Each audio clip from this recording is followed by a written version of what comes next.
देवा माझा पेपर चांगला जाऊ देत, मला मार्क्स चांगले मिळू देत आणि माझी बस सुद्धा वेळेवर येऊ देत आणि टायगरच्या शोची फर्स्ट शोची तिकीट मला मिळू देत देवा. आणि सगळ्यात इम्पॉर्टंट गोष्ट म्हणजे आईला मला पिक्चरला पाठवण्यासाठी थोडीशी बुद्धी दे देवा, कारण ती सतत म्हणते कसला तर टायगर. अरे तुमको क्या पता मम्मी, टायगर ही असली शेर है.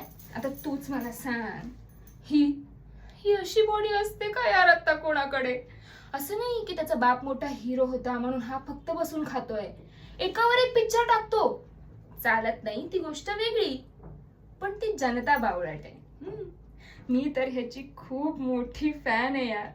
माझे सकाळचा अलार्म सुद्धा ह्याच्याच गाण्यांचा असतो, कारण लोक झोपताना स्वप्न बघतात, मला उठल्या उठल्या टायगरची स्वप्न पडतात. I can understand. आता थोडं कॉन्सन्ट्रेट करायला हवं, आधी अभ्यास मग पिक्चर. देवा मला आवडतो टायगर, पण तू जास्त सिरियसली घेऊ नकोस हा, कारण मी ठरवलंय आधी अभ्यासाला प्रायोरिटी द्यायची. नाही आई बाबांना तसं काही टेन्शन नाहीये, पण शरूताई कसं पप्पांना सूट शिवण्यासाठी पैसे जमा करतेय, तसंच मलाही काहीतरी करायचंय. हा, मला आईसाठी पैठणी घ्यायची, ती पण माझ्या पैशांनी, आणि ती पण ओरिजिनल, सेमी पैठणी वगैरे काही नाही.